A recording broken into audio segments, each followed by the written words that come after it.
What if getting rich wasn't about luck or talent or even where you came from? What if it was a science, an exact science like algebra? Well, today we're diving into a book that's over a century old but makes that exact incredible claim. So, the book we're talking about is The Science of Getting Rich by Wallace D. Wattles. Now, this was published way back in 1910, and it wasn't meant to be some lofty philosophical text. No, this was written as a straightforward, practical guide for people who needed one thing above all else: money. And right out of the gate, the book makes this incredibly bold claim. It says that getting wealthy follows specific, universal laws, and once you learn those laws and actually follow them, getting rich isn't just possible, it's a mathematical certainty. To prove his point, Wattles starts by tackling a question that, honestly, feels like it could have been written yesterday. Think about it. You have two people with similar skills, living in the same city, maybe even in the same line of work. Why does one of them succeed like crazy, while the other just can't seem to get ahead? Well, according to Wattles, the answer isn't what we usually assume.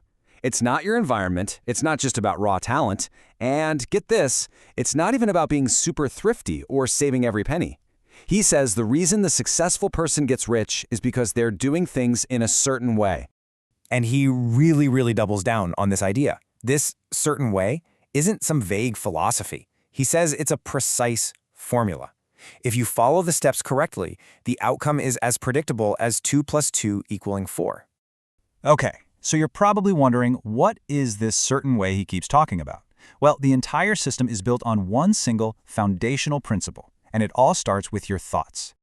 At the very heart of his science is this concept he calls the original substance. You can kind of think of it like a cosmic clay, this formless, intelligent, thinking stuff that everything in the universe is made from.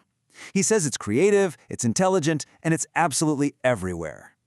So here's how it supposedly works. When you form a clear thought, you impress that mental image onto this substance.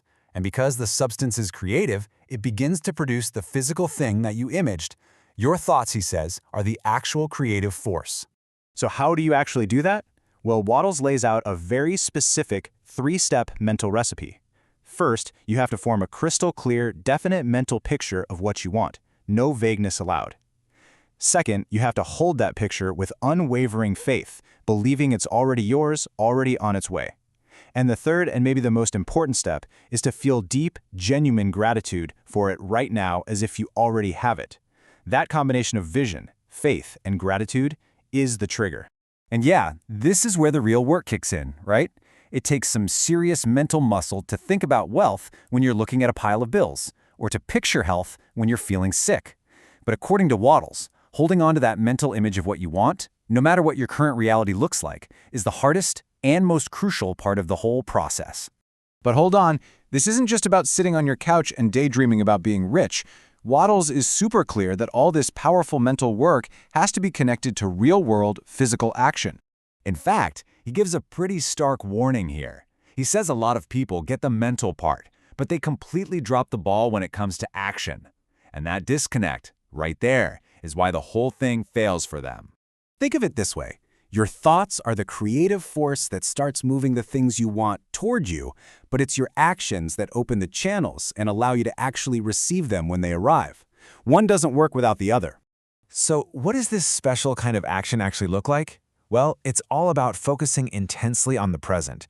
You don't wait for a better opportunity or a different job. You act now, right where you are.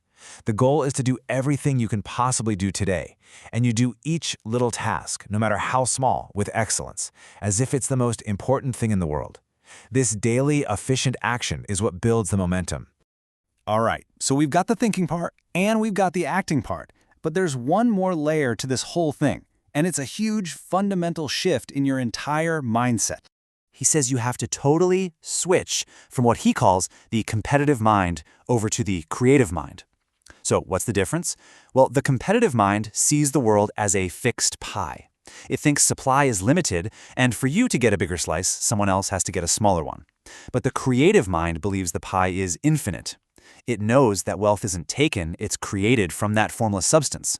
And let me be clear. According to Wattles, this isn't just a nice-to-have mindset, it's non-negotiable. That original substance is creative by its very nature. So to work with it, you have to be on the same wavelength. You have to become a creator, not a competitor. And this idea actually leads to a really interesting rule for how you should do business. He says that in every single transaction, you have to give the other person more in real, practical usefulness, what he calls use value, than the amount of cash you get from them. Every interaction has to be a net positive for the other person. Okay, let's put it all together. Let's step back and see what this complete formula for getting rich actually looks like when you combine all the pieces. So here it is, the whole system in a nutshell. It's a 4-part process, and you need all 4. You create that crystal clear vision, you charge it up with unshakable faith and gratitude, you link it to powerful, efficient action in the here and now, and you do all of that from a foundation of a creative, abundant mindset, not a competitive, scarce one. For Wattles, that is the science. In the end, whether you look at this as literal metaphysics or just as a really powerful psychological tool for focus and discipline, the book leaves us with a pretty provocative question. It asks us to seriously consider what we could achieve, what we could build, what we could create if we truly believed that our thoughts had the power to shape our reality.